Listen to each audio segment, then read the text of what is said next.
You can't make me want what I don't want. You can't just dangle something in front of my face and expect me to want it if I don't. Many of you are just taking anything you can get because you don't even know what you want. So, if I can do one thing for you today, it's not for me to get anything from you, but for you to leave this room knowing what you truly want. What do you want out of your marriage?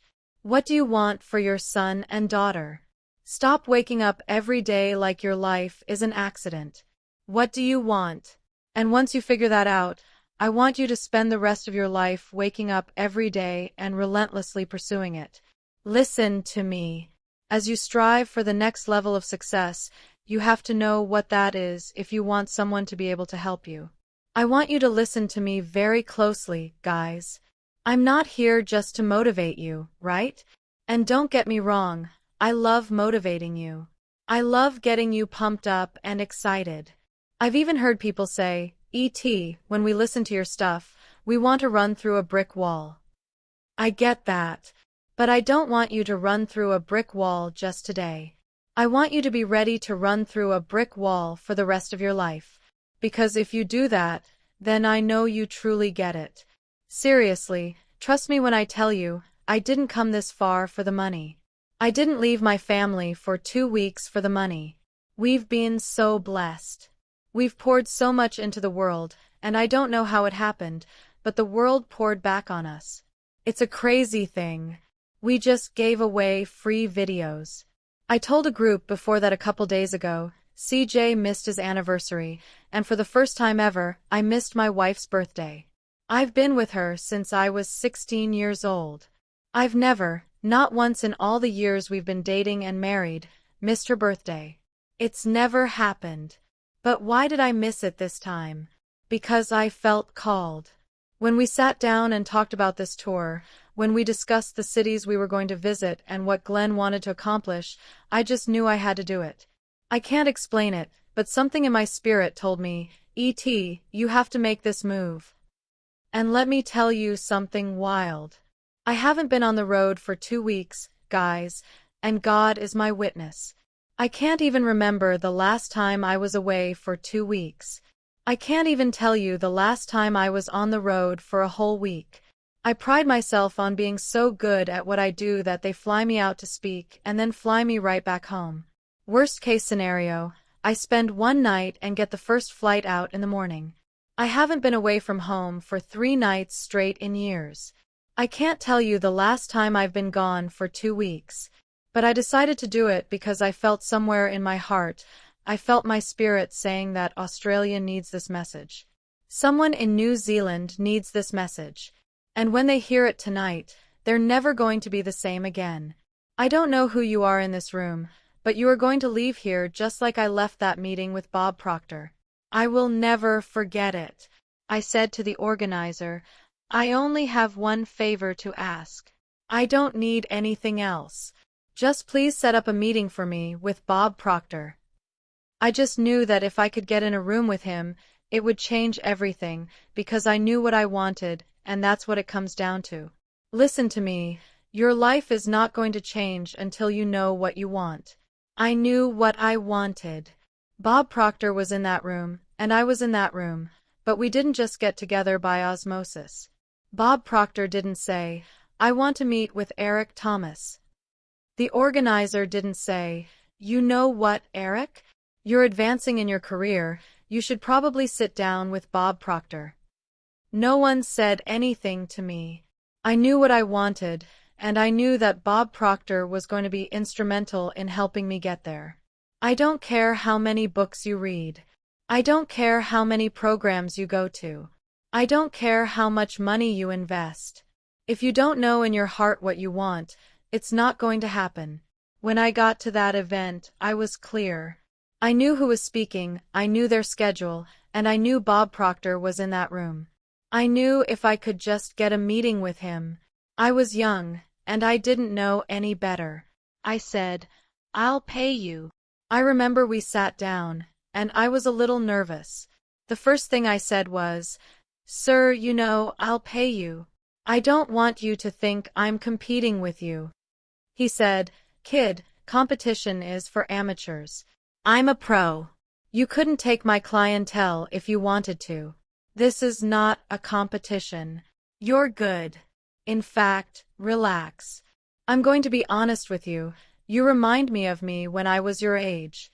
Whatever I can do to help you, I want to help you. Listen to what I'm saying. I knew what I wanted. And the first thing some of you in this room need to do is get to a place where you know what you want. E.T., why am I not fired up?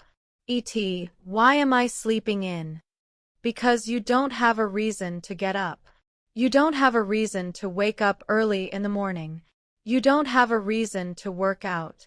I wish you could have seen CJ a year or two ago when we first started this tour. He was about 65 pounds heavier. Someone asked me, E.T. man, your boy CJ lost all that weight. How did he do it? Was it P90X or T25?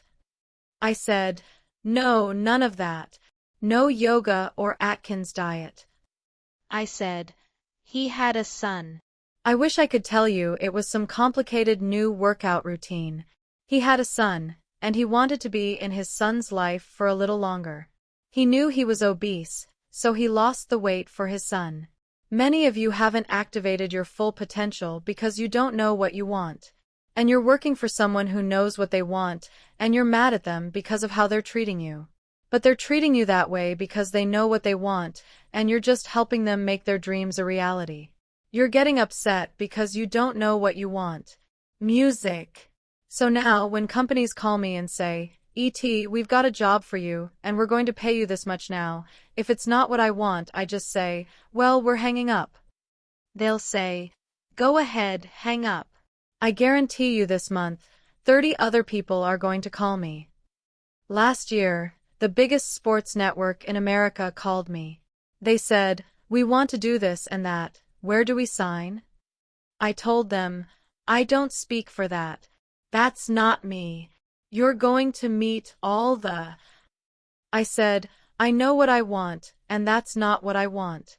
You can't dangle something in front of my face that I don't want. You can't make me want what I don't want. Many of you are taking anything you can get because you don't know what you want. So, if I can do one thing for you when you leave this room, I don't want anything from you, except for you to leave this room and know what you want. What do you want in your marriage? What do you want with your son and your daughter? What do you want for your health? What do you want financially? Like, how much money do you want to make a year? What kind of car do you want to drive? How do you want to live? Stop just waking up like it's an accident. What do you want? And then, once you figure out what you want, spend the rest of your life waking up and going after it. That's what I do. I wake up every single day and I go after what I want. But if you don't know what you want, what are you even waking up for? I'm telling you, someone in this room, if you can just begin to see yourself. I don't care who teaches you or who trains you or what presentation you go to. We, the people teaching you, trust me, we don't have low self-esteem. We're trying to live at a certain level. But I can't activate something in you. You have to activate it yourself. My videos don't work the same for everybody. There might be 2 million people watching my video. Not everyone watching is taking their game to the next level. Some people just get excited for about 30 minutes and then turn the video off. But for some people, their lives have completely changed because of the video. Someone got through cancer. Someone got through an ugly divorce. Someone didn't get a divorce. Someone is treating their son completely differently. Guys I coach are winning national championships. The guys back home who were the #1 draft picks, they call me regularly. These kids are wishing my wife a happy Mother's Day and a happy birthday. And then there are those of you in this room who are great.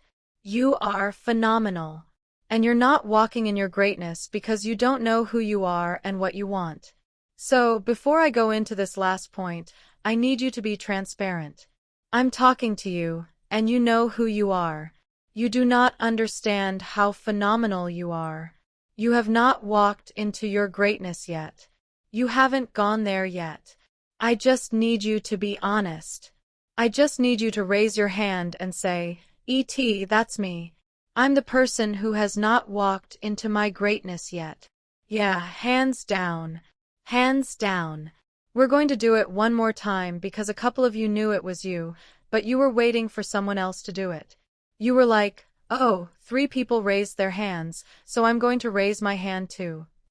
No, for real, I need you to think about what I'm saying. If you can acknowledge what I'm asking you to acknowledge, you're going to help yourself, and we're going to get to a whole nother level. So, I'm going to ask you again.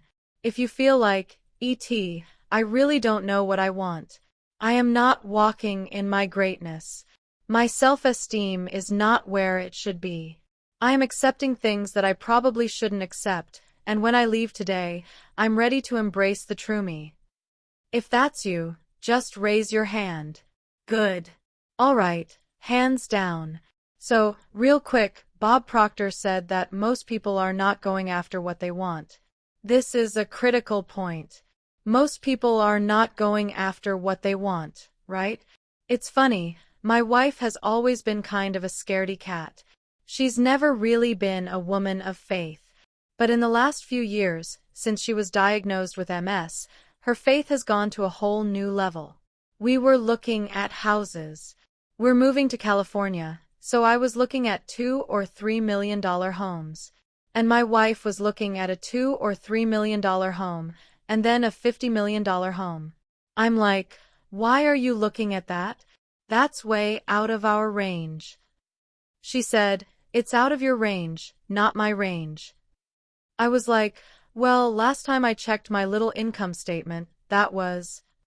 She said, "Who said you had to pay for it?" And I was like, "Whoa."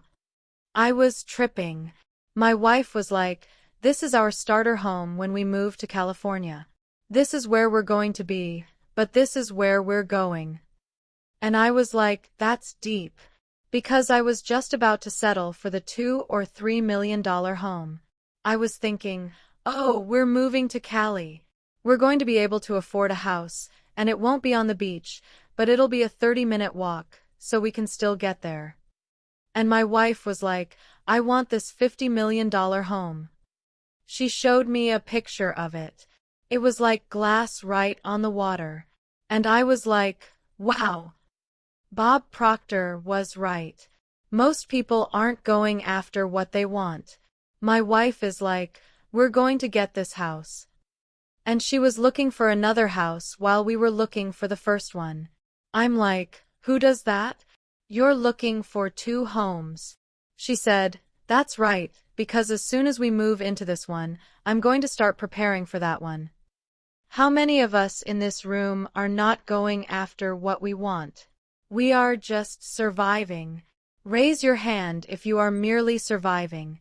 Good. Hands down. Now, this is important because when you leave, you might start reading books like you've never read before.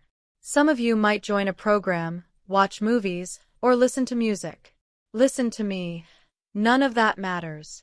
If everything in your life changes, but you don't change, then nothing changes. Understand what I'm saying? You can buy all the books you want, but if you don't change, nothing changes. But once you change, everything around you is going to change. Everything. Listen to me. Everything. The reason I speak with so much passion, with so much authority, is because I'm talking about my own life, not something I just read. I ate out of trash cans. I had no business eating out of trash cans. I lived in abandoned buildings. I had no business living in abandoned buildings. But, E.T., your dad wasn't in your life. Your mom was a teenage mother. You grew up in poverty. Come on. Look at my shirt. That is not an excuse. There is no excuse for not living up to your fullest potential. No excuse. I didn't get a new dad. I didn't get a new mom. What changed? I changed. And I stopped being a victim. I stopped saying I had to wait for good things to happen to me. I said, "I'm going to grind. I'm going to fight. I'm going to work. I'm going to press toward. I'm going to learn. I'm going to do everything in my power every single day to become a victor and not a victim. Now, let me say this before I move on. I can't explain it, but you better feel me. Winners win, and losers lose. I can't explain it any better than that. I don't know how it happens, but losers lose. And I don't know how it happens, but winners win. If you create a culture of losing, if you keep being a victim, if you keep letting losing happen to you, if you keep letting people treat you any kind of way, it's going to become a culture. I can't explain it, but you better stop making excuses and find a way to win. Because once you start winning, you go from 1,500 to 3,000, to 5,000, to 7,000. Do you remember, CJ? From 7 to 10, nothing changed. We were still in the basement. We didn't have a building. We were still using the garage for all our products. We didn't have business cards. We didn't have a 5-year plan or a 3-year plan. How did you do it then, E.T.? We woke up and we grinded. Winners win. I focus more on winning than I focus on structure. I focus on winning. And when you become a winner, people start seeing you with winners. All of a sudden, the best teams I talk to in the States, they just start winning. The NBA players I talk to, they just seem to get better. Winners win. So I need you to create a culture of winning. And do me a favor, you don't have to win at a bunch of stuff. Just win one day at a time. Win one day. I win when I iron my wife's clothes. That's a win. I win when I wash dishes. That's a win. I win when I go to an elementary school and speak. That's a win. I win when I go to a middle school. That's a win. A high school. That's a win. When I went to Australia, that was a win. Cairo, Egypt, that was a win. Bermuda, that was a win. Now I'm in New Zealand. My people were like, "Yo, E.T., you're in New Zealand?" I was talking to them today, and they were like, "Yo, E.T., I can't believe it." They were like, "How was your workout on Wednesday, E.T.?" I was like, "I didn't." They were like, "What was New Zealand like? How was your workout in New Zealand?" I said, "It is not Wednesday. You guys are a day behind." For real, I was on the phone with my people, and my phone actually said, "Yesterday." I was like, "Wow, you guys are in yesterday. I'm in the day." That's how it is right now. I'm 16 hours ahead. Y'all need to catch up. I'm about to be in September, and you're still caught up in August. So I need you to do me a favor, guys. I need you to win small victories from this day forward. First, you're going to find out what you want. And after you find out what you want, you will spend the rest of your days until you know what you want. You will not get good rest. You will not watch TV. You will not do the stuff that you normally do until you find out what you want, because what you want is going to activate everything else. So there's no playtime. There's no fun time. If you don't know what you want, then you haven't even begun to live yet. Music. Part 2. Hey, E.T., I don't know what I'm passionate about. You better find out. Watch what he says. Even some of the most serious goal seekers and goal setters are only going after what they think they can get. I got a 4-year degree because, to be honest with y'all, I saw this guy named Pucky. And Pucky was really smart, and he used these big words, and he always got good grades. So I said, I can't finish college. I can't finish the university because I'm not him. Then Mason West graduated, and he had a photographic memory. He could just read something once and then get it. I was like, yep, I can't do it. Then my boy Skip graduated. I was like, I can do it. Skip smoked weed like every other day. I was like, oh.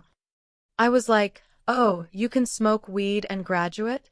Oh, man. Maybe I have a chance. I never smoked, but I was like, yo, he's like, where I come from, that's normal people. Skip would drink and go out and party, and he still graduated. I was like, yep, I can do it. So I got my 4-year degree.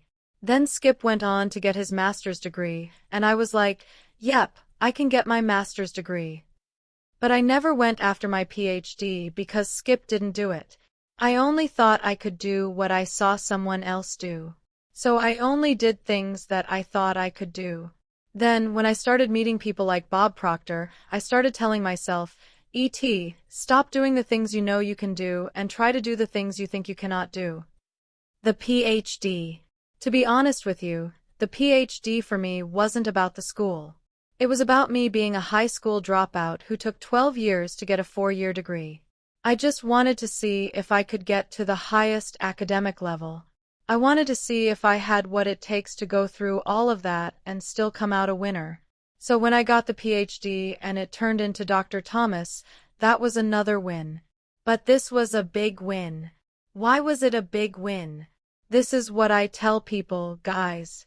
This is why knowing what you want is so important. I can name 10 or 15 other people who got their PhD, and it wasn't the same. Why? Because people knew where I came from. They didn't expect Eric Thomas to do it. And that's why it was big. That's why it was bigger than what it really is, because they didn't expect that someone like me, from my background, could do it. So you're talking about winning? Not only did I win, but because I blew their expectations out of the water, I started charging an extra $20,000 or $30,000. I told one company, I'm charging you an extra $20,000. They were like, E.T., how are you charging us $20,000 extra? The scope of responsibility hasn't changed. I said, it did. They said, no, it's the same people. You do this every year. Nothing has changed. I said, something has changed. I got a PhD. I got another win. I got another what? Win. Come on. I got another what? Win. And that wasn't just a regular season win. That's not like a playoff win. That's the highest level. And because I won again, we came out with an album a couple months later that hit number 14 on the charts, and in New Zealand, it's number 8. That's another what? Win. And if you would just get some baby wins in your life, for real. Y'all are trying to all blow up. You're all trying to get to the top of the top. Stop trying to blow up and just get me some baby wins. When I go back home, I've just done an international tour. Someone's going to have to pay me more because now I'm about to add this to my resume. For real. I'm not even going to put all the cities. I'm just going to put win on the cities. Just win. Another win. Promise me, listen to me. Promise me when you leave. Nothing major. Be faithful over a few, and I will make you ruler over many. Just be faithful over the things that are in front of you. I'm telling you, one day you're going to wake up and realize you've gone from being a high school dropout who didn't know who they were to having a next goal of winning a Nobel Peace Prize. Why? Because it's crazy. How long would it take me to win a Nobel Peace Prize? That's like some Mother Teresa stuff. Can I tell you this? No. No. This is why I'm telling you to tell me what you want. This is why this is important. I can't win a Nobel Peace Prize and have character flaws. You can't win a Nobel Peace Prize and get caught doing certain things. You can't do it. For real. Mother Teresa had great character. Dr. Martin Luther King had great character. There are some people doing good things in the world, but they'll never win the Nobel Peace Prize. Why? Because of their character. Listen to me. If you're trying to be number one in your company, you can't sleep in. If you're trying to be number one, you can't get up after everybody's already up. If you're trying to win a Nobel Peace Prize, that's why you wake up at 3 in the morning. If you're trying to get a PhD, that's why you're riding on the airplane instead of watching movies. That's why I go to church regularly. That's why my faith is so strong. That's why I have a relationship with God. Why? Because there are certain things I'm trying to accomplish. I'm not telling other people to do it, but if you're trying to do what I'm trying to do, you might need to do that. What do you want? Kids ask me all the time, what books are you reading, E.T.? Why are you trying to win a Nobel Peace Prize? Why are you trying to read what I'm reading? Eric, what's your morning routine? Why are you trying to wake up and do what I do? You can never be Eric Thomas, but you can be the greatest you. You can never be me.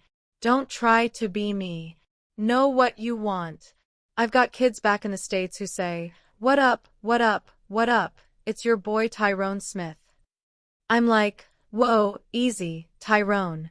That's been taken already. What up, what up, what up? It's your boy Charles Poindexter from Thursday. I'm like, it's not going to work. So, what do you want?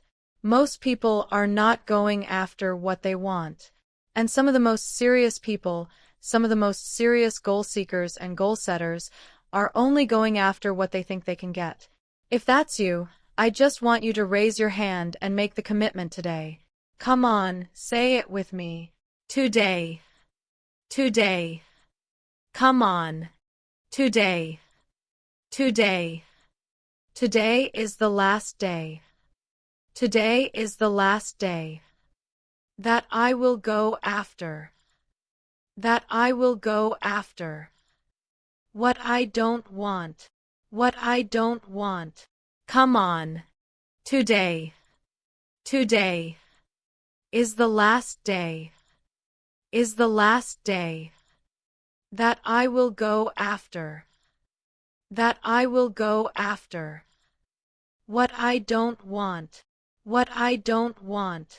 Good. Listen to me closely. Sure. Listen to me. When you leave this room today, you will no longer live as a second-class citizen. When you leave this room today, you will walk in your purpose. You will walk in what you want, and you will live a life that you've only dreamed about all these years. And you will never say it's your dream again. You'll say it's your reality. The reason I'm so excited about success is because I don't care what anyone tells you, the only thing you need to do to be successful is, you don't need money. You don't need influence. You don't need a network. The only thing you need to do to get started is to put forth more effort than you've ever put forth before. That's all. Listen to me. That's all you need to do. More effort. I started giving away my TGIM videos. Giving them away, just giving them away. For 1, 2, 3 years. The first 2 years, you never even heard about E.T. The Secret to Success video had been out for years before you heard about it. It had 100 hits, 200 hits for years. And then the month that I quit my job, 2 months later, it went viral and now has over 60 million hits. I just activated, and I just kept going. Nobody gave me anything. Nobody paid me. Nobody asked me to do it. There were no sponsorships. And I kept doing it. I kept putting forth 60% effort, 70% effort, 80% effort, 90% effort, 100% effort, 120% effort. And then last year, I went to speak for a university, and the guy said, I promise you, I didn't even know. He said, Eric Thomas is ranked one of the top motivational speakers in the world. I didn't even know. He started calling out names: Tony Robbins, Les Brown, Darren Hardy, Bob Proctor, Robert Kiyosaki. I had no idea. I didn't even know. So, E.T., how did you get there if you didn't have a marketing plan? No marketing strategy. Listen to me. We went from giving 70% to giving 80%, to giving 90%, to giving 100%, to giving 120%. And I'm telling you, if you would just go from 70 to 80, and then 80 to 90, and then 90 to 100, and then 100 to 120, you'd start seeing those zeros change in your life. You'd start seeing your marriage change, your relationship with your children change, your health change. Guys, we've been here for 11 days. We've been on the road for 11 days, I think. 6 different hotels. We've been to 6 different cities. Listen to me. We worked out 11 straight days. I ran for about an hour daily on the treadmill. Listen to me. That has never happened before when we were on the road, ever. We got up every day when the gym opened. We got there at 5 or 6, and we worked out every single day. 11 straight days. I activated something I had never activated before. CJ actually activated me. I saw him lose 60 pounds, and I was like, oh no, oh no, oh no. We are not going to be on the road, and you're all slim, and I'm chunky, right? I'm not going to be all gutted out while you're sitting here, slim and trim. So I asked him, what time are you going? He's like, I'm going at 6. I'm going at 6 then. You're not going to leave me. I'm doing 45 minutes. Well, I'm doing 46, 'cause I'm older than you. My metabolism is a little slower than yours. Listen to me. The only thing that changed is I activated more of myself than I had ever activated before. So if you're in this room and you're ready to take it to the next level, I need you to write it down now. I need you to write where you are, 70%, and I need you to write down the level that you're committing to go to. You know what's so funny? We want people to make guarantees to us, but we're not willing to make guarantees to ourselves. No, for real. I'm going to say it again. You get upset when a company gives you a 30-day guarantee, and if you don't make what they said you would in 30 days, you get an attitude and want your money back. But you've never demanded your money back from yourselves. You've never looked at yourself in the mirror and said, you let you down. Until you get to that point, you let you down. You're not brave enough. You want to put it on somebody else. The reason I'm not successful is because of my boss. Have you ever looked at yourself in the mirror and said, I'm not getting up on time. I'm not going to work on time. I'm not putting in 120% when I'm at work. I let myself down. And when you get to the point where you can say, you let yourself down, I don't care. Listen to me, no disrespect, but I don't care about what Glenn thinks. That's not why I do what I do. And I love Glenn. I don't come here and do what I do so Glenn can affirm me and give me a pat on the back. I care more about myself than I care about what Glenn thinks about me. I have standards. I have values. I don't care how much you pay me. If I speak at an elementary school for $300, I chose to do that for $300. If I chose to speak at a prison for free, I chose to do that. And I will not go in there and give those prisoners any less than when someone pays me $100,000. Why? Because I value myself enough to give 120% or not do it at all. That's the problem with some of you. You always want to blame other people. You always want to hold other people accountable, but you're not holding yourself accountable. You just said you're only giving 50% effort. You owe yourself an explanation. You need to look in the mirror and ask, why are you only giving 50%? What's wrong with you? You need to put yourself on punishment. You need to tell yourself, no more TV, no more snacks, no more desserts. No. We're working out now. No more alcohol. Not right now. I can't handle it right now. You need to tell yourself that you owe yourself something. Stop going back to the mall with a receipt. This is what you said it was.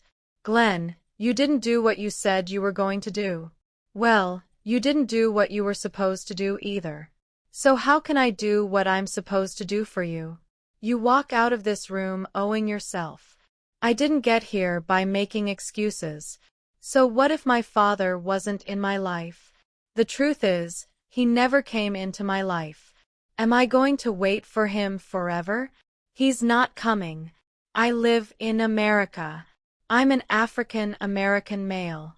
They don't treat us the same. It's called racism. I'm not going to cry about it. It's probably going to be there until the day I die, but I'm not going to cry about it. I'm still going to be a millionaire. I'm still going to be one of the top motivational speakers in the world. No, I didn't grow up on the right side of town. No, my mom doesn't have a network. No, I don't know a lot of people. No, I'm not in a country club. No, I don't play golf, and I don't plan on playing anytime soon. No, I don't hang out with those people, but I'm still going to be successful. I'm still going to get to where they are because I owe it to myself. Nobody can stop me but me. The pain of inaction. For those of you who want to genuinely get to 120%, you have to be in pain at 70%. The reason you haven't reached the next level is that you don't have a problem with 60%. You don't. There are people in this room who are losing and coming up short, and it doesn't bother you. It doesn't hurt you. And you can't change what doesn't hurt. You have to get to a point where it hurts. Look, I was homeless. I was eating out of trash cans. But why was I doing it? Because it didn't bother me. It didn't hurt until I saw other kids going to college, being happy, and living their lives. Then I asked myself, why are you sleeping in abandoned buildings? I said, enough is enough. Enough is enough. When I had my son, my father was a high school dropout. My grandfather was. I didn't want that for my son. I said, enough is enough. I've gotten on planes and people have said, E.T., why do you always have to sit in the back? Why do you always have to take 3 flights to get to one place? Why do you have to stay in that hotel? Why do you have to drive that car? Why can't you afford? And I got sick and tired of being sick and tired. I'm going to be real with you. You can walk out of here if you want to, saying you're going to go from 70% to 100%, but if you're not sick and tired of 60%, you're going to stay at 60%.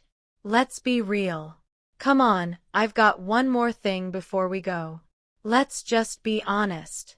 How many of you are at 60% or 70% and want to be at 120%, but staying at 60% or 70% doesn't really bother you?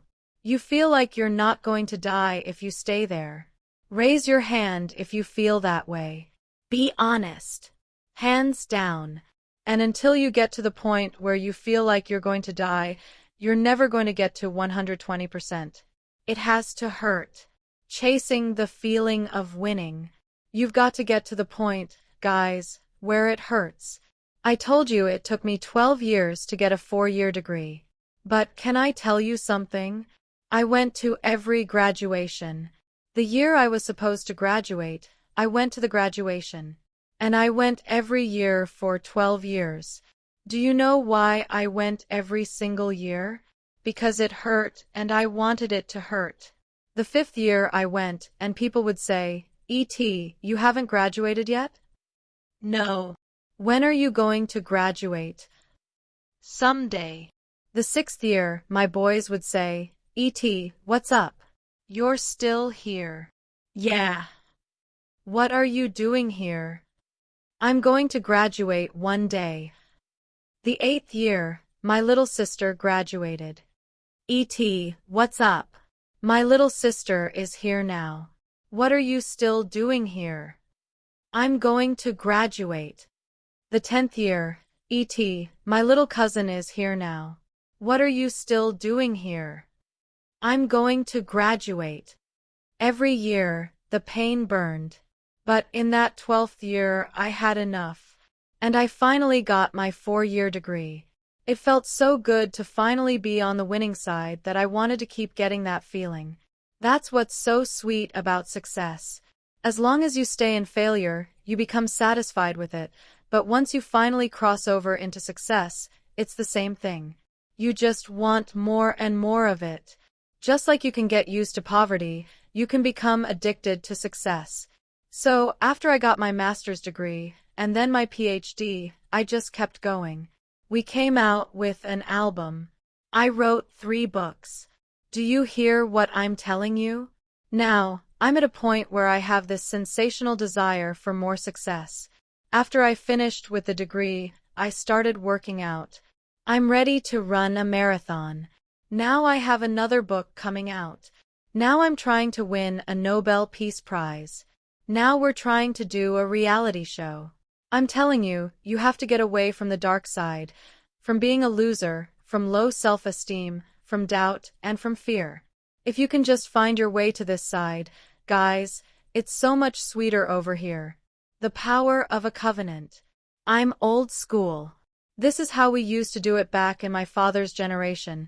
A handshake was a contract. Some of you are too young to know that. But if I said, I'll see you tomorrow at 8, and we shook hands, I would see you at 7:45 the next day, unless something bad had happened and I couldn't make it. A contract is something you can get out of. A covenant means that when I tell you we're going to do it, nothing can stop it. I'm going to be a man or woman of my word. I made a covenant to myself, 120%. And then, I told y'all 2 years ago that my wife found out she had 7 lesions on her brain. I'm going to be real with you. I wasn't struggling when I found out. Why? Because I was at 120%. I wasn't struggling because I knew I was 120%. I was 120% in my motivation, so I was ready to give it everything. We were in the hospital room, and my wife, who is a strong woman, was on the verge of crying. You know those tears that are right there, but they never really fall? I saw her getting emotional, thinking, I have 7 lesions on my brain. I looked at her and said, I can, I will, I must. If you've ever seen that video, it didn't come from a book. It came from me being in the room with my wife, seeing her go through it, and looking at her and saying, we can, we will, and we must get through this. Because when you're dealing with an illness, it's not just the illness that will break you. It's your mental toughness, your mental strength. I told my wife, we're going to get through this just like we've gotten through everything else. I was already at 120%. I didn't just become ET when my wife got sick. Do you hear what I'm saying? You don't know what's ahead of you. And that 70% you're giving right now, a trial or a tribulation might come, a storm might be coming, and it's going to break you if you're only at 60%. My wife has a chronic illness, and I looked at that chronic illness and said, you will not destroy us. You will not defeat us. This disease will make us stronger. It will not break us as a family. So we came home, and the doctor gave her Copaxone. It was a long needle. I asked the doctor, yo, doc, how long do we have to do this? She said, well, you're going to have to do it every day. I said, every day for how long? She said, every day for the rest of her life. I said, I don't accept that. Listen to me. I'm about to close. Listen to what I'm telling you. This is why you need to get to 120%. I looked at the doctor and was like, I don't accept that. I don't care what school you went to. I don't care how deep you are. I do not accept that. My wife, who hates needles, was going to have to do this for the rest of her life? I do not accept it. We went home, we prayed about it, and I looked at my wife and said, do it, but do not embrace it. Every time you do it, say, this is the last time. Whatever you do, when you do it, do not embrace it. Do not say this is going to be a part of my life just because somebody told you it was going to be a part of your life. You need to start rejecting some of the stuff people are telling you. You need to stop embracing it. Just because they said it doesn't mean it's true for you. Just because they don't believe you, just because you're going to be in poverty, just because your marriage isn't going to work out, just because your kids aren't going to be successful. I am not owning that. That's not my life. 6 months later, I tell you no lies. 6 months later, the FDA came out with a new device. It was the same medication, but now it was a little bit more in a smaller needle, and it was only 3 times a week. The doctor was like, Eric, you should be happy. I said, I am, but I still don't settle. I still don't accept that she's going to be taking a needle 3 times a week for the rest of her life. And 2 years later, by doing our homework, we found a pill she could take. I didn't accept. I didn't accept. I didn't accept what they said. You have to stop accepting what people tell you and start speaking things into existence. I didn't believe in a needle for the rest of her life, and it wasn't even my body, and I didn't believe in it. Ladies, watch this. I haven't even said this the whole time I've been here. The challenge with the needle was that when you stick a needle in your body, it bruises. My girl couldn't wear shorts anymore. And what's crazy is that when you have to do something every day, you can't do it in the same spot. So I'm watching my wife. Okay, boom. Okay, boom. She had to remember where she did it. We were going for 7 days. Okay, I did it here. Eric, what did I do? Did I do it here or here yesterday? And all you see are these big bruises starting to spread. So now she can't wear nice clothes, and you can see the bruises on her arm. I said, I don't accept this. And I thought the 3 times a week thing would be cool, but what happens when you take it on Friday and then you don't take it again until Monday? It hurts even worse on Monday because you went Saturday and Sunday without it. And then when we got that pill, I was like, yep, we've got the pill. The doctor was like, well, the reason I didn't tell you about the pill is because it's expensive and the insurance company probably isn't going to pay for it. I was like, all right, let's try. You're telling me they won't? Can we just try? Do you hear what I'm saying? Some of you aren't even trying. You've given up before you've even tried. So, she went to the insurance company. The insurance company came back and said, it's denied. It costs too much.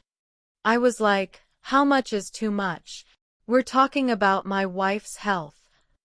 They said, $10,000 a month, $120,000 a year.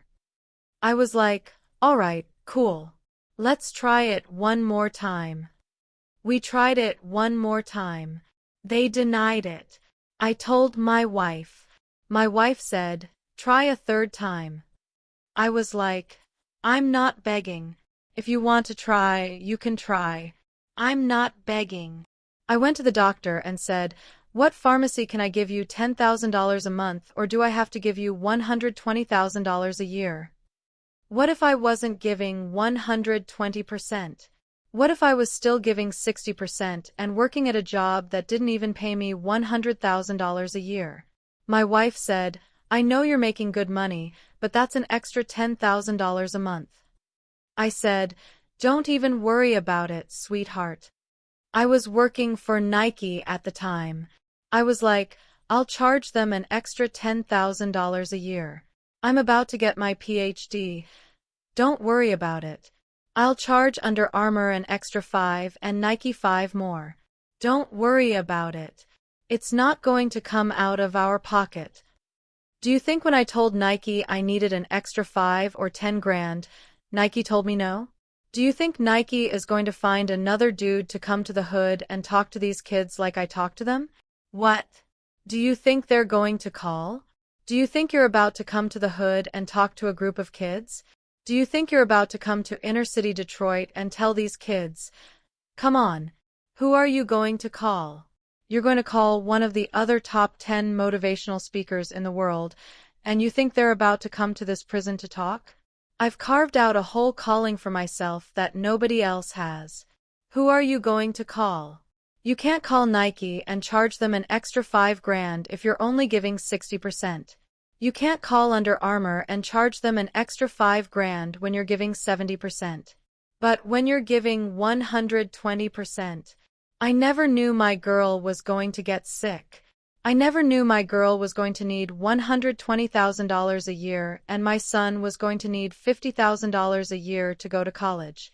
That's $170,000. I never knew that. You're giving 60%? It's going to cost somebody. You're giving 70%? It's going to cost somebody one day. It might not cost them today, but somebody might get sick. Somebody might need something from you, and you won't have it. Not because you don't have the potential to have it, but because you're only giving 50%. The power of execution. I challenge you. Michael Jordan, execution is worshipped. I showed you something up there. Michael Jordan won 6 titles. He's a billionaire. He won 6 titles. There are about 7 other guys who won 5 titles, and they don't make the money Mike makes. Why? Because he won one more. That's execution. He was at 120%. Michael Phelps. My man Michael Phelps. This guy has 22 Olympic medals as a swimmer. He got caught smoking weed twice, and they didn't kick him off the team. I'm like, you're not supposed to be a swimmer in America, get caught smoking weed, and still get to swim. Aren't you supposed to get in trouble? Yes, he is. But if you kick Mike off the team, what are the chances of bringing home a gold? You think the other dude, I don't even know his name. I don't even know the other American swimmers' names. The only name I know is Michael Phelps. Everybody knows who this kid is if you know anything about the Olympics. My man got caught smoking weed. Stop it. Don't do it again. If he was only giving 70%, he would have been off the team. They were like, all right, just stop doing it. My man got caught on YouTube doing it again. He didn't just get caught in a room somewhere. He was on YouTube with his friends in a swimming pool like, hey. Oh no. Don't worry about it. They're not going to do anything. You're worried about why your boss treats you like this? Why do people treat you like that? Because you're not giving 120%. If your boss knew he could lose you, if your boss knew you could go to the competitor's company and bring that competitor some money, he would treat you differently. When you're at 120%, they don't treat you a certain way. Eric, don't you? How do I feel in America? Look, I'm Delta Airlines Diamond status. When I walk up, they don't even know what color I am. I'm Diamond. If I call and say, I need to change my flight, they know how much money I spend. They're like, he's Diamond. Go with me, and they'll say, we can only do 1 bag. I'm like, I'm Diamond. How many bags do you have? Come on, bring us all your bags. Diamond status. Are you Diamond status? And if you're not, you need to get there. Execution, guys. Write this down.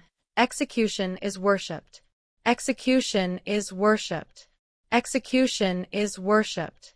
You get away with a lot of stuff when you start executing. So, I want you to think about an area of your life.